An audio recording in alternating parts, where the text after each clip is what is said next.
O programa a seguir foi aprovado e liberado pela censura espiritual para exibição neste horário. Censura livre. Entremos então no momento da palavra, na reunião do cordão.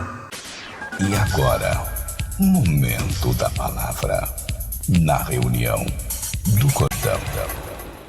Tema de hoje: glória a Deus ou vanglória? Você glorifica o Criador ou busca glórias para si mesmo?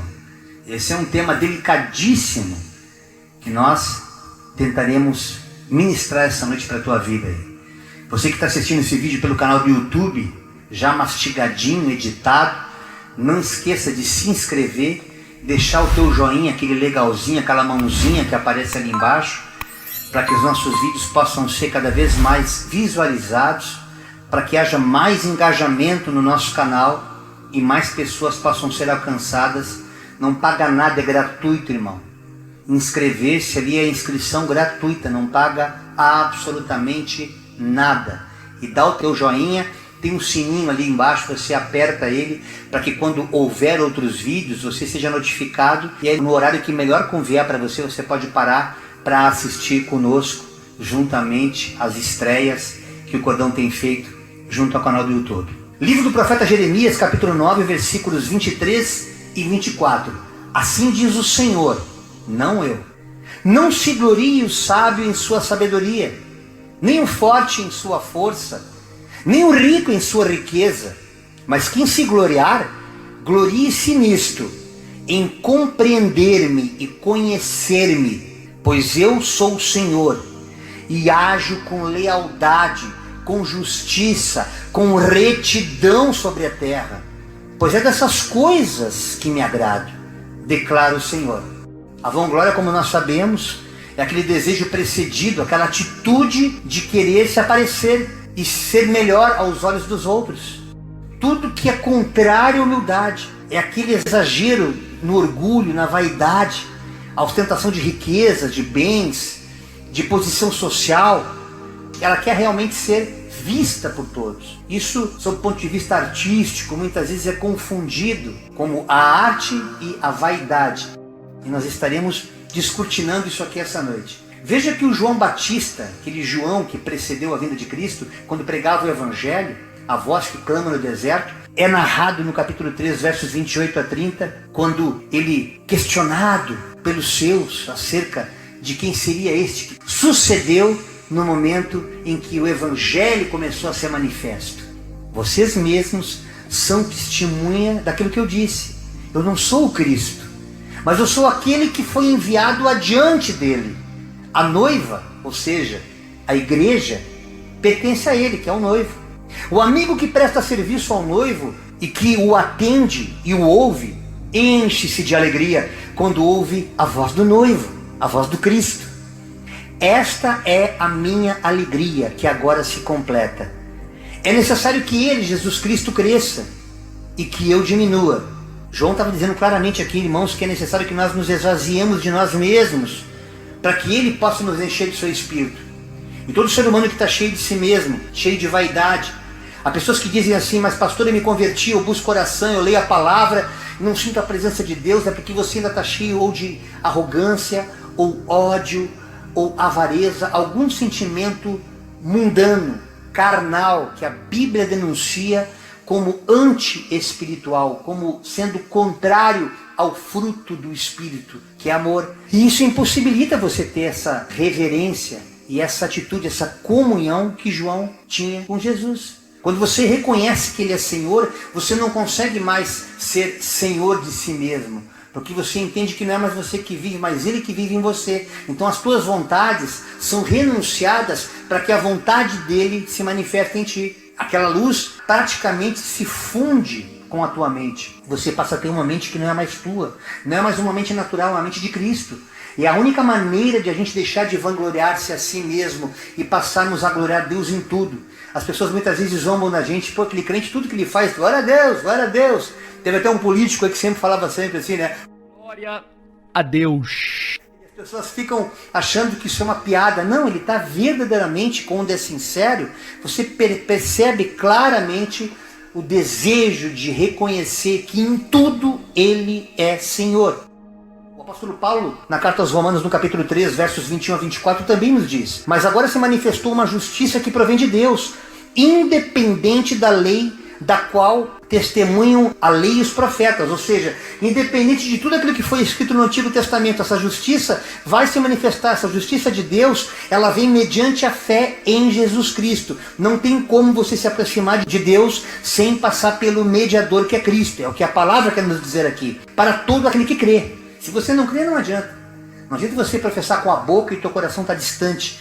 Essa é a verdade espiritual que Paulo já dizia aqui intrinsecamente na carta aos Romanos. Não há distinção, pois todos nós pecamos e estamos destituídos da glória de Deus, sendo justificados gratuitamente por sua graça. Não tem que pagar nada.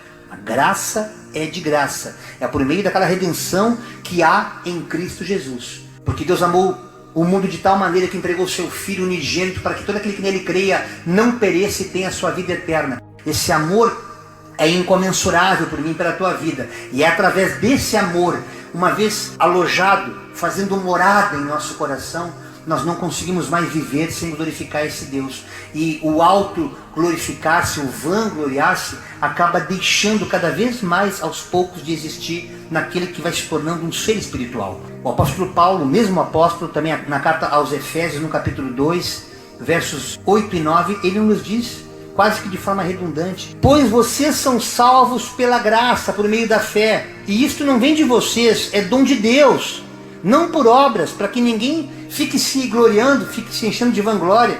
Por eu ser salvo pela fé em Jesus, que eu pratico as boas obras, e sem me vangloriar, pois eu passo a ter consciência, irmãos, da minha natureza limitada, quando eu entendo que é por amor que eu faço a obra de Deus e não por interesse. E ao manifestar esse amor sem interesse, nós automaticamente sinalizamos: ali tem um ser humano salvo, ali tem um irmão em Cristo, ali tem alguém que entendeu que ao deixar de vangloriar-se, é porque aquele coração que até então era meramente desse mundo, ele passa a ser um coração espiritual, e em tudo que ele faz neste mundo, ele glorifica o Deus eterno que está lá no céu, através de Jesus Cristo, que está à sua direita, pela intercessão do Espírito Santo que está aqui na terra conosco. É tremendo quando você consegue entender essa dinâmica da Trindade. E essa palavra que nos foi anunciada, ela tem esse propósito de nos mostrar que verdadeiramente Deus está pronto para acolher todo aquele cujo coração sincero o reconhece como Senhor de sua vida.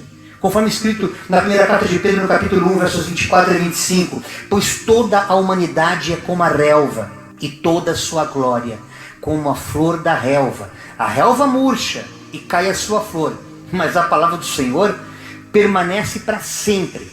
Esta é a palavra que lhes foi anunciada. Nós moramos num corpo corruptível, um corpo de barro que voltará ao pó, mas a essência que habita neste corpo, ela é eterna. Somos mortais, mas somos eternos, porque a nossa alma é eterna.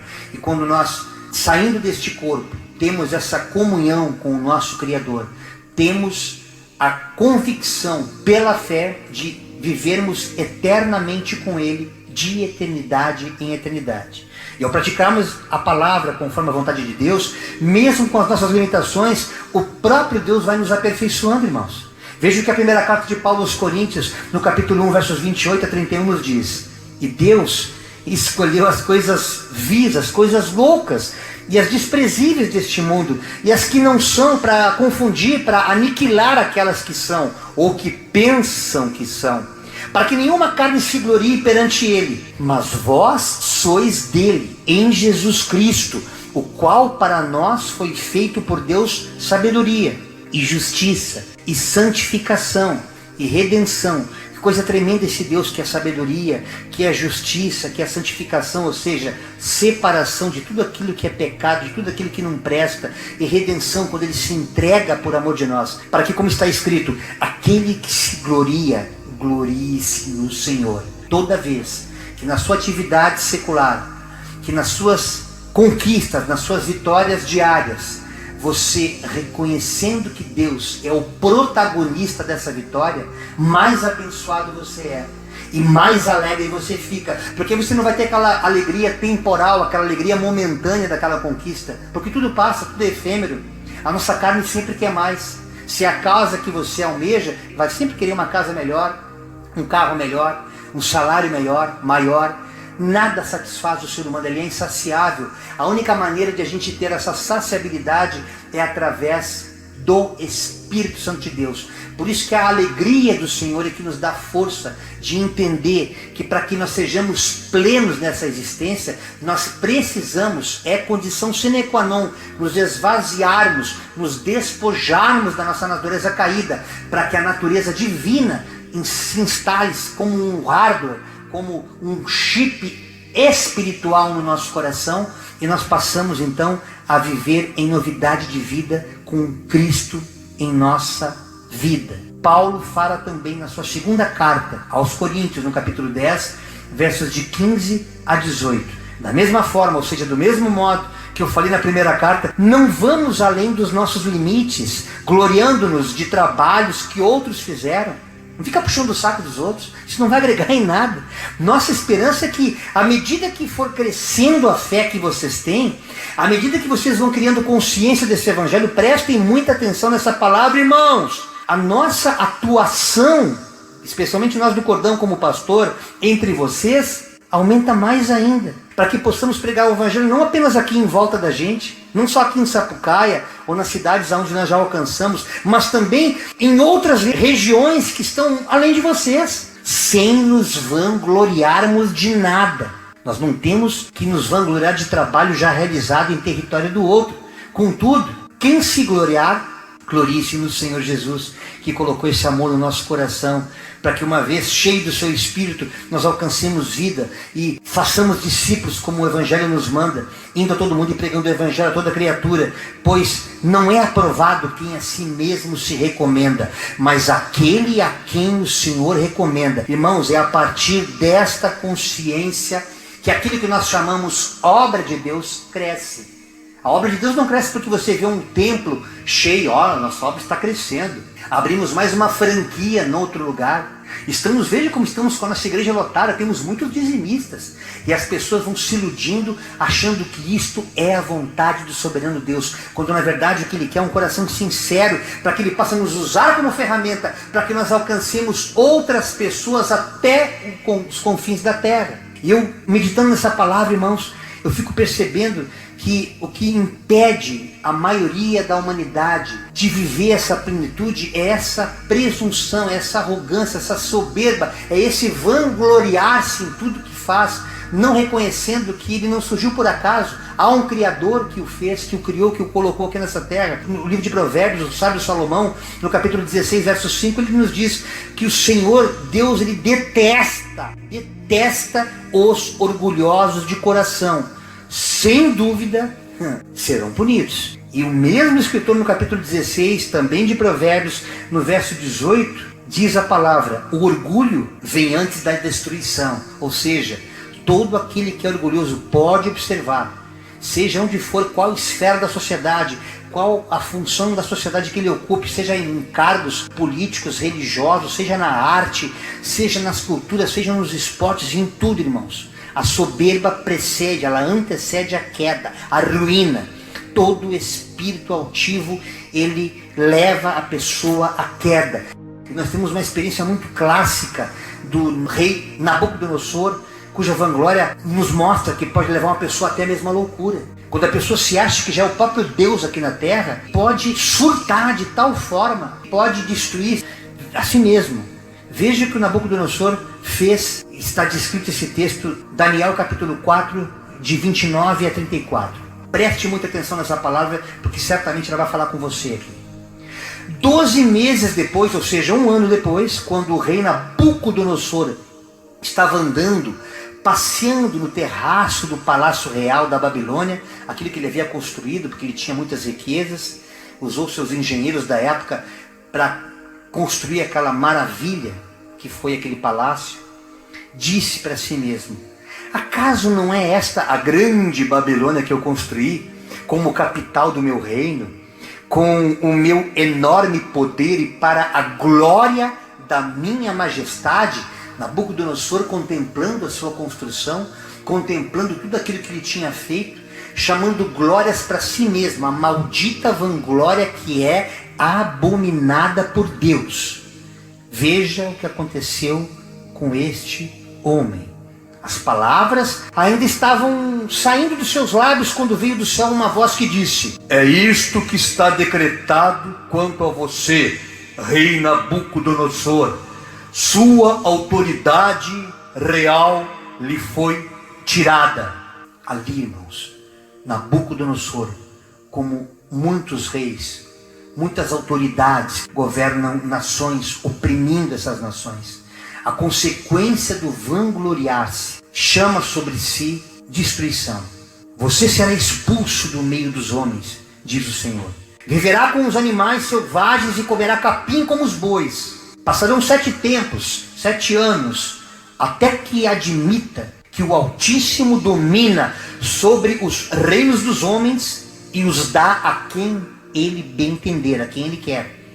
A sentença sobre Nabucodonosor cumpriu-se imediatamente. Ele foi expulso do meio dos homens e passou a comer capim como os bois. Seu corpo molhou-se com o orvalho do céu, até que seus cabelos e pelos crescessem como as penas de uma águia. Olha que terrível que aconteceu com esse homem. E as suas unhas como garras de uma ave. O homem ficou não apenas doido, mas a própria natureza, sua morfologia foi totalmente alterada. Ao fim daquele período, eu, Nabucodonosor, a reflexão que ele trouxe depois de 7 anos, levantei os meus olhos ao céu e percebi que o meu entendimento tinha voltado. Então louvei o Altíssimo, honrei e glorifiquei aquele que vive para sempre. O seu domínio é um domínio eterno. O seu reino dura de geração em geração. Aqui no texto, quando ele fala que aquela loucura tinha passado e que ele voltou à sanidade mental e voltou a entender que realmente Deus é Senhor, é porque ele já havia tido algumas experiências através de Daniel, vendo, reconhecendo que Deus é Deus. Quando naquela fornalha, quando ele queria que todos se dobrassem à estátua segundo a sua imagem, ele jogou Sadraque, Mesaque e Abednego naquela fornalha e eles saíram vivos dali, que nem a roupa deles foi chamuscada. Ele fez um decreto para que todos se dobrassem, se curvassem, e ai daquele que falasse mal sobre o Deus de Daniel. Mas, irmão, quando a pessoa é presunçosa, quando ela é arrogante, ela costuma miscigenar aquele Deus que ela reconheceu como Senhor a outros tantos deuses, especialmente naquele politeísmo daquela época.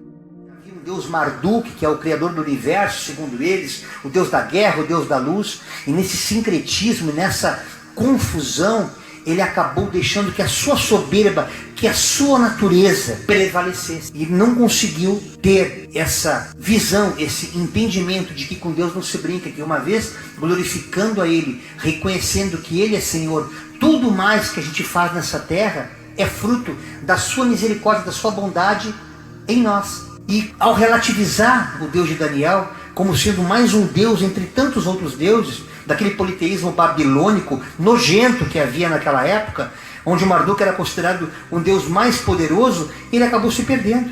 E perturbado por um sonho, o rei chama o servo Daniel para traduzir o seu significado. Ele sonhava, irmãos, com uma árvore frondosa, e de qualquer lugar do planeta todos enxergavam a copa daquela árvore. Disse no sonho dele que era uma árvore que abrigava pássaros, animais tomavam a sombra, e de repente vem um anjo, corta aquela árvore, deixa apenas um toco com as suas raízes e manda fazer faixas de ferro e cobre, prevalecendo aquele toco. Daqui a pouquinho ela brota de novo, havendo realmente a promessa de Deus. Ele cortou aquilo que estava frondoso, aquilo que já era o fruto de uma soberba, quando na verdade Deus é que dá o crescimento. E ao Nabucodonosor não reconhecer isso, ele teve que ser cortado para que naquele período de 7 anos ele pudesse gerar uma consciência de que na presença do Altíssimo Ele é soberano, só Ele é rei. E como um animal, ele ficou ali vivendo durante 7 anos, até que se confirmasse a profecia que o servo, profeta Daniel,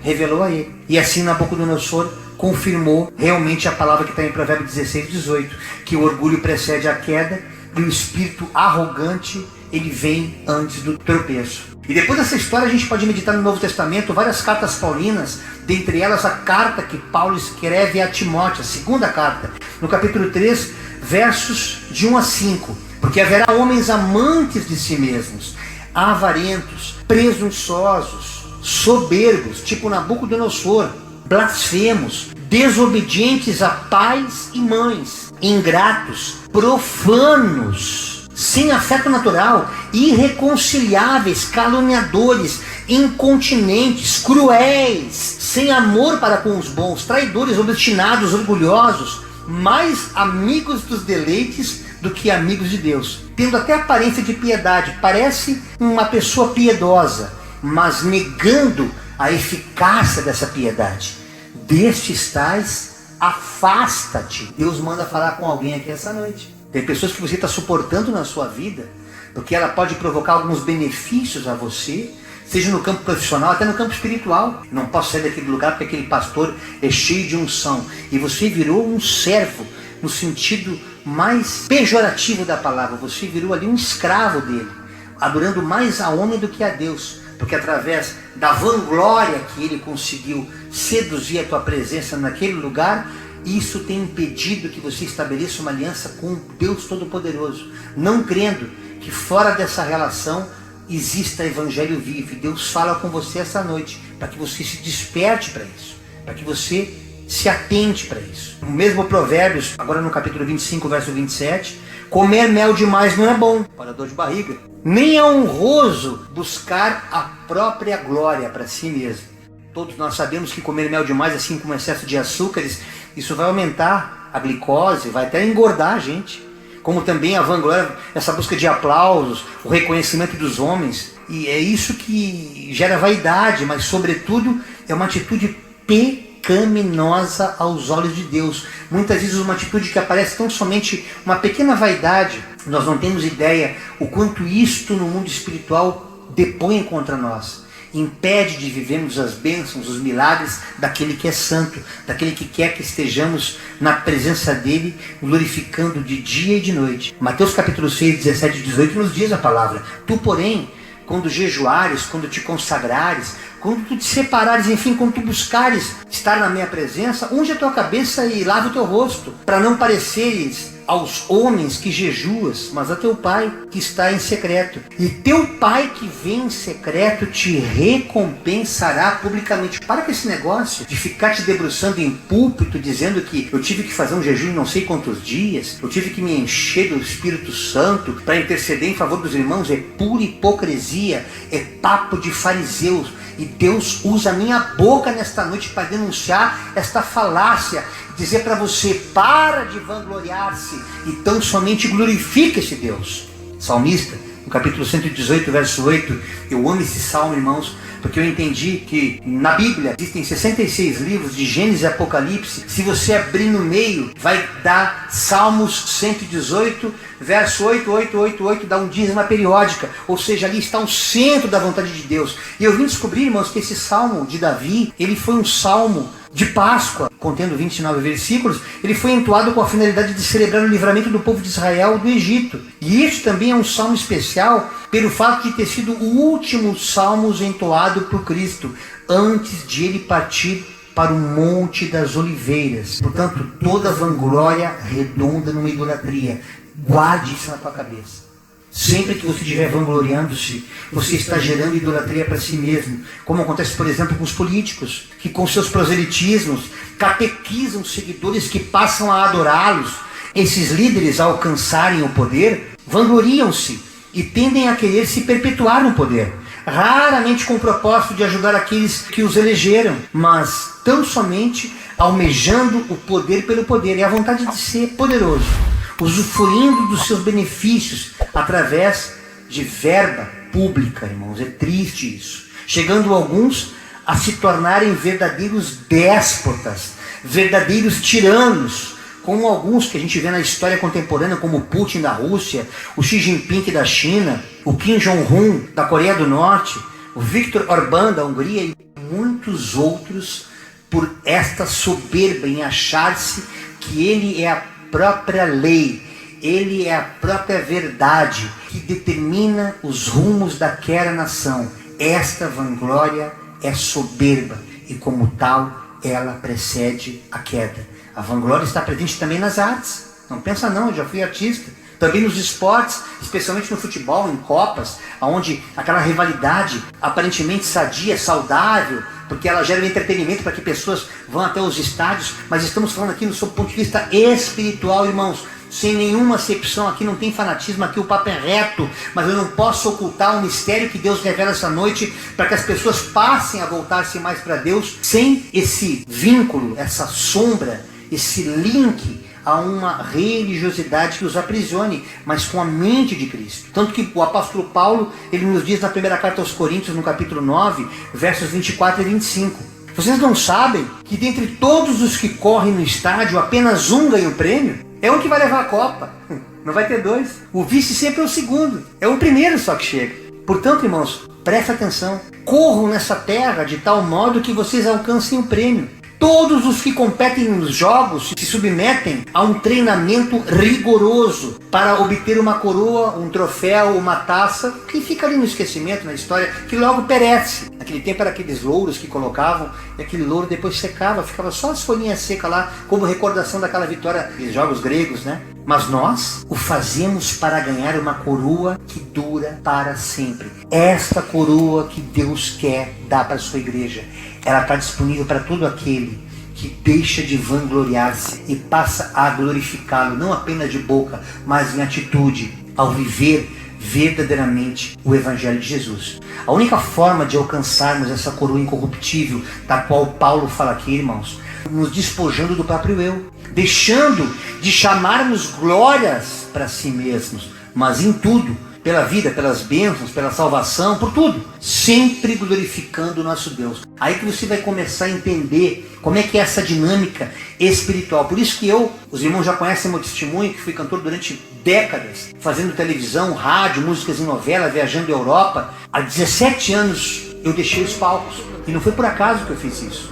Para muitos foi loucura, porque depois daquela madrugada do dia 12 de outubro de 2005, naquele encontro que eu tive com Deus ali em São Paulo, ao ter minha vida totalmente restaurada e transformada por Jesus, eu não consegui mais aceitar aqueles aplausos dos shows. Lindo, fofo, maravilhoso. Aquilo me incomodava, me dava tristeza, fazia eu chorar e eu não entendia por quê. Porque aquilo insuflava a minha vaidade, o meu ego, o meu orgulho de artista, de músico. Pois a partir daquele dia, eu passei a reconhecer que Deus é o único que deve ser adorado, que deve receber as glórias pelo dom que Ele próprio me deu. E eu automaticamente passei a glorificá-lo em tudo quando eu entendi isso. E como consequência dessa glorificação, desta gratidão a Deus por tudo e em tudo, acabou gerando em mim uma fome, uma sede, um desejo incomensurável de buscar conhecer mais este Deus.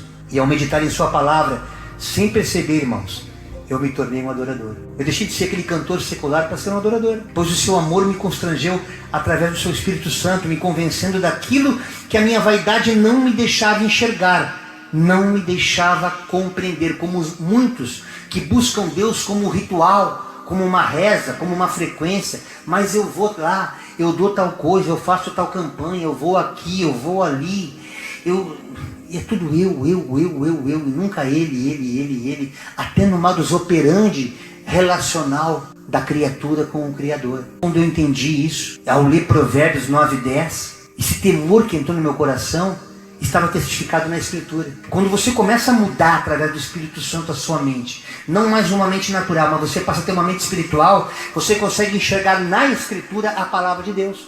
É Deus falando contigo. Eu costumo dizer que é como se fosse um WhatsApp celestial. É uma mensagem de texto que está eternizada na Bíblia.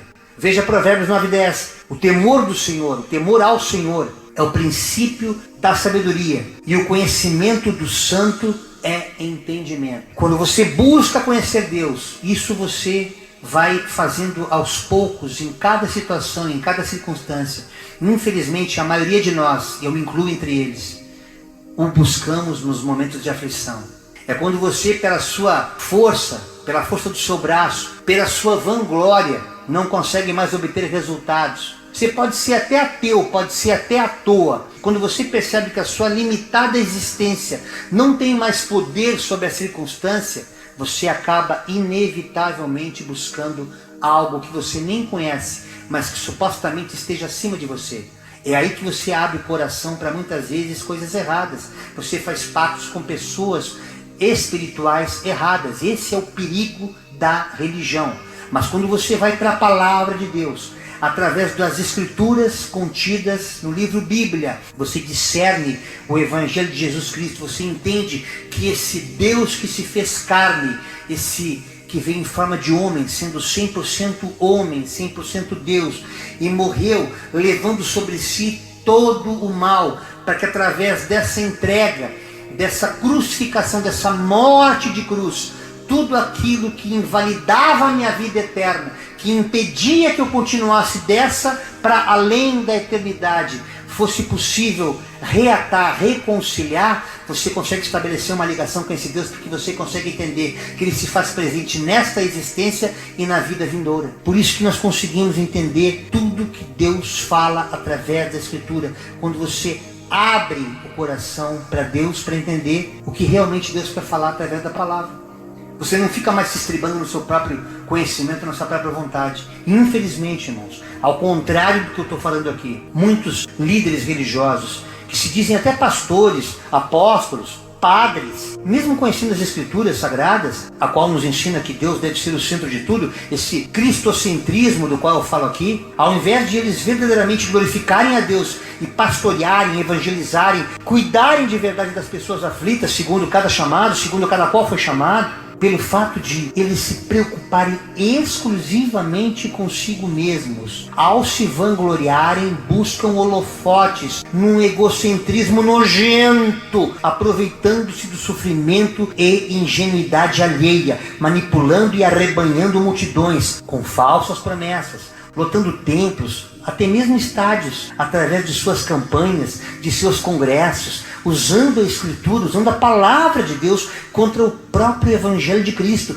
criando eventos que mais se parecem shows, com homens adorando e aplaudindo homens, numa liturgia engessada, onde o nome de Jesus está presente apenas em suas bocas, mas distantes, muito distantes de seus corações, professando uma falsa fé, onde o homem é exaltado no lugar de Cristo, estão indiferentes à única verdade que realmente salva.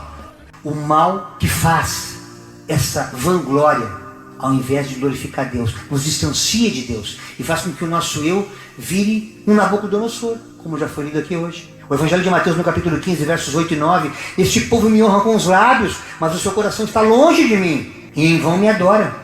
Seus ensinamentos passam longe, não passam de regras ensinadas por homens, não tem nada a ver com o meu Evangelho. É por isso que, ao nos vangloriarmos a si mesmos, deixamos de glorificar o Eterno e nos tornamos cada vez mais, não cidadãos dos céus, mas cidadãos deste mundo. E Mateus fala no capítulo 23, versos 4 a 8, eles atam fardos pesados. Olha o que esses líderes se tornam ao se vangloriarem ao invés de glorificarem a Deus. E colocam esses fardos sobre os ombros dos homens, mas eles mesmos não estão dispostos a levantar um só dedinho para movê-los. Tudo que fazem é para serem vistos pelos homens. Eles fazem seus filactérios, aquela caixinha que vai na testa, aquela corda amarrada no braço que os judeus usam, bem largos, para caber mais informação, mais conteúdo, para poder manipular o povo. E as franjas de suas vestes, bem longas, para mostrar mais autoridade, mais poder. Gostam do lugar de honra nos banquetes e nos assentos mais importantes das sinagogas. Não vou nem falar sobre isso. Vocês conhecem esse modelo religioso. De serem saudados nas praças, de serem chamados rabis. Mas vocês não devem ser chamados rabis. Um só é o mestre de vocês, e todos vocês são irmãos. Vocês não sabem o temor que eu tenho, irmãos, quando eu digo a alguém que estou pastoreando um povo, quando na verdade o pastor é Jesus. A Ele a honra, a Ele a glória. Nós nos chamamos pastor no sentido de estarmos à frente administrativamente de um trabalho espiritual que conduz vocês, assim como João Batista conduzia, como um aio que conduz alguém ao altar. Essa é a função do Ministério Cristão Cordão de Três Dobras, através da minha vida e dos pastores Salvador, André e pastor Denise. Não temos nenhuma presunção de sermos chamados esse mestre, esse rabi, cujo título somente serve ao Deus Todo-Poderoso no seu Filho amado Jesus Cristo. Mateus 6, versículo 5. E quando vocês orarem, não sejam como os hipócritas, eles gostam de ficar orando em pé nas sinagogas, nas esquinas, a fim de serem vistos pelos outros. Eu lhes asseguro, diz o Senhor, que eles já receberam sua plena recompensa. Você pensa que engana Deus? Não engana não, irmãos. Você pode ver que tem um cara natural, um escritor chamado Richard Francis Burton, um famoso escritor e poeta inglês do século XIX, fez muita coisa nessa terra, por isso a credibilidade que eu dou aqui para poder falar para você. Esse homem foi viajante inquieto, cientista, militar, cônsul, orientalista, diplomata, esgrimista, geólogo, antropólogo, etnólogo, estudava as etnias, linguista, falava fluentemente 29 línguas e 42 dialetos, portanto, também um tradutor. Ao conhecer os costumes e a diversificada religiosidade dos povos, ele fez uma profunda reflexão acerca da religião, dizendo: quanto mais eu estudo as religiões, mais eu estou convencido de que o homem nunca adorou nada além dele mesmo. É triste isso, mas o sistema religioso nos afasta, como todo sistema humano, seja ele político, seja o esporte, sejam as artes. Todo o sistema humano, por natureza, ele faz com que nós nos vangloriemos daquilo que nós praticamos em cada uma destas áreas, nos esquecendo que há um Deus soberano que nos concede o fôlego de vida. Basta tão somente uma embolia pulmonar, acabou o homem, acabou a criatura ali. Mas, infelizmente, sem esse evangelho não há essa reflexão. E Paulo fala novamente, na segunda carta aos Coríntios, no capítulo 12, versos de 1 a 10. Em verdade que não convém gloriar-me. Quando ele tem aquela revelação, quando ele está a caminho de Damasco, para poder acabar com os cristãos, achando que aquilo era uma seita, ele tem um encontro com o Altíssimo. Jesus se manifesta como uma luz que o cega por um período. É disso que Paulo está falando aqui. Mas eu passarei as visões e as revelações que eu tive do Senhor para vocês. Eu conheço um homem em Cristo, está falando dele mesmo, que há 14 anos, não sei se no corpo, se fora do corpo, não sei, Deus é que sabe, foi arrebatado ao terceiro céu, aleluia. E sei que o tal homem, se no corpo, se fora do corpo, não sei, Deus é que sabe, foi arrebatado ao paraíso e ouviu palavras inefáveis que ao homem não é lícito falar. Aqui obviamente está falando em Atos capítulo 9, Paulo a caminho de Damasco. De alguém assim me gloriarei eu, ou seja, não dele próprio, mas de alguém que teve uma experiência assim com Deus. Mas de mim mesmo não me gloriarei, senão nas minhas fraquezas. Porque se quiser gloriar-me, não serei inércio, eu não vou ser estúpido, eu não vou ser ignorante, porque eu sei que isso não é meu, não vem de mim, vem dele. Porque direi a verdade, mas deixo isto, para que ninguém cuide de mim, mas do que em mim vê ou de mim ouve. Coisa maravilhosa, irmão. Ele quer ser glorificado não pelo que ele é, mas pelo que ele fala, pelo que se escuta dele ao ler o Evangelho, as cartas de Paulo. É coisa tremenda isso. E para que não me exaltasse pela excelência das revelações, porque ele teve, não foram poucas, eram excelentes as revelações que Paulo tem nas suas cartas paulinas, acerca do qual esse mal que ele carregava, ele tinha uma enfermidade, 3 vezes orei ao Senhor para que se desviasse de mim. E disse-me, Deus falando para Paulo, a minha graça te basta, porque o meu poder se aperfeiçoa na fraqueza. De boa vontade, pois, Paulo dizendo, me gloriarei nas minhas fraquezas, para que em mim habite o poder de Cristo. Por isso é que eu sinto prazer nas minhas fraquezas, nas injúrias, nas necessidades, nas perseguições, nas angústias, nas calamidades, em tudo que é de mal que acontece com ele, por amor de Cristo. Porque quando eu estou fraco, aí é que eu sou forte. Porque é na fraqueza que Deus vai me aperfeiçoando. A doença de Paulo, irmãos, muitos teólogos especulam que poderia ser uma epilepsia, ou poderia ser porque ele de repente tivesse alguma crise psicológica nas suas relações, era homoafetivo. Tantas ilações que a gente fez. Abre a carta de Paulo, os Gálatas, no capítulo 4, verso 13 e 15, e você vai saber de que enfermidade Paulo está falando. Foi por causa de uma doença que eu lhes preguei o Evangelho pela primeira vez. Embora a minha doença lhes tenha sido uma provação, vocês não me trataram com desprezo ou desdém. Pelo contrário, receberam-me como se eu fosse um anjo de Deus, como o próprio Cristo Jesus. O que aconteceu com a alegria de vocês? O que está acontecendo? Se vocês me receberam doente, eu estava pregando para vocês, contando as maravilhas que eu vi, não importa se a minha carne esteja enferma, o que importa é o conteúdo do que eu vim trazer para vocês. Tenho certeza que se fosse possível, pelo amor que vocês demonstraram ter por mim, vocês teriam arrancado os próprios olhos para dá-los a mim. Paulo tinha uma doença nos olhos, que a Bíblia não fala exatamente qual era, mas aqui ele manifesta que mesmo na enfermidade, ele estava adorando a Deus. Não se sinta impedida, minha irmã, porque muitos escarneiam de você e dizem assim: onde é que está o teu Deus que não te cura? Onde é que está o teu Deus que tu fala que é médico dos médicos? Entenda que o espinho na carne de Paulo, como eu carrego muitas enfermidades que na minha juventude eu jamais pensei em ter, assim como minha esposa e os demais pastores que estão conosco, porque entendemos que a quem mais é dado, mais será requerido. Para que nós não nos ensoberbeçamos na carne e não venhamos nos tornar um diabo disfarçado de sacerdote, para levar pseudos evangelhos, dos quais tem igrejas saindo pelo ladrão, como a gente costuma dizer na gíria, cheias de pessoas vazias deste maravilhoso evangelho. Tiago, no capítulo 4, versos de 13 a 17. Portanto, ouçam agora vocês que dizem: hoje ou amanhã iremos para esta ou aquela cidade, passaremos um ano ali ou acolá, faremos negócio e ganharemos dinheiro. Vocês nem sabem o que lhes acontecerá amanhã. O que é a sua vida? Vocês são como a neblina que aparece um pouco de tempo e depois se dissipa. Ao invés disso, olha o que vocês devem dizer: se o Senhor quiser, viveremos e faremos isto ou aquilo. Se o Senhor quiser, isso que a gente deve dizer: viveremos e faremos isto ou aquilo. Agora, porém, vocês que se vangloriam das suas pretensões, toda vanglória como essa é maligna. Pensem nisso. Pois quem sabe que deve fazer o bem e não faz, comete pecado. Quando você se estriba na força do seu braço, na força do seu conhecimento, na força do seu eu, quando você diz que se banca pelo que você é, porque eu estudei, porque eu tenho essa formação, porque eu tenho força para isso, porque eu tenho competência para aquilo, olha como eu jogo, olha como eu canto, olha como eu administro, olha como eu governo, olha como eu isso, olha como eu aquilo, você se transforma um Nabucodonosor prestes de ficar louco e pastar como animal. Esse é o fim daquele cara que é soberbo. É pastar nessa terra, para depois entrar um pouquinho de arrependimento e virar gente. Portanto, para que você glorifique a Deus, ao invés de se vangloriar, aprendam com o evangelista João essa verdade espiritual. Primeira carta de João, capítulo 2, versos de 15 a 17. Não amem o mundo não no sentido cosmos, tá, irmão? Não o universo, mas esse sistema financeiro, esse sistema político-econômico religioso no qual a humanidade está inserida, segundo a sua cultura. Nem ame o que há neste mundo, nem o que há nele. Se alguém amar o mundo, o amor do Pai não está nele.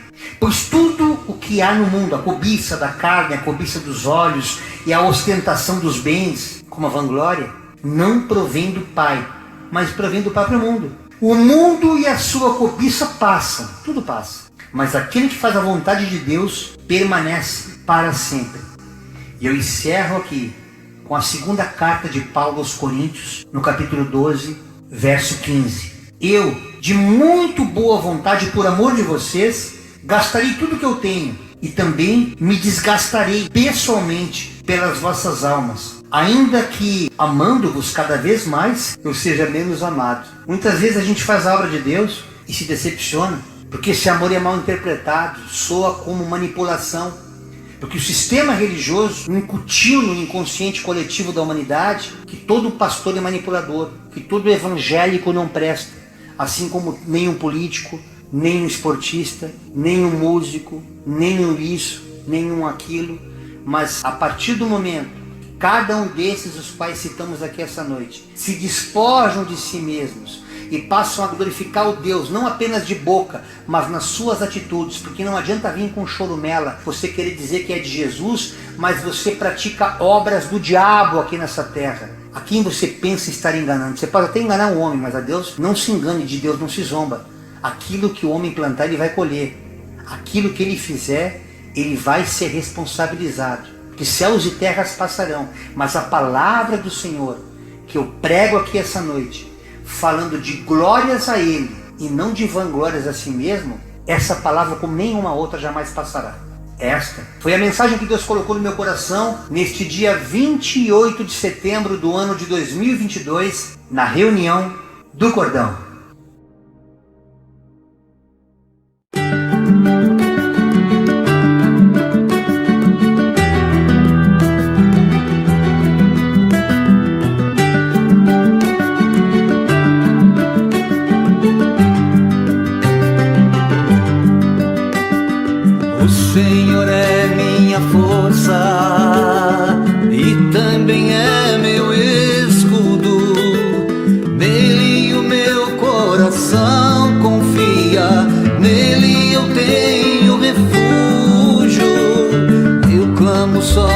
somente a ti, Senhor, porque tu és rocha minha. Não seja surdo para me ouvir e não te cales acerca de mim. O Senhor é minha força e também é meu escudo. Nele o meu coração confia, nele eu tenho refúgio. Que eu seja como os que descem a cova, ouve minhas vozes súplices. Quando a ti clamar por socorro, quando eu erguer minhas mãos para ti. O Senhor é minha força e também é meu escudo. Nele o meu coração confia, nele eu tenho refúgio. Não me arraste com os ímpios, com os que praticam a iniquidade. Eles só falam de paz e amor, mas em seus corações tem maldade. O Senhor é minha força e também é meu escudo. Nele o meu coração confia, nele eu tenho refúgio. O Senhor é minha força e também é meu escudo. Nele o meu coração confia, nele eu tenho refúgio, Senhor.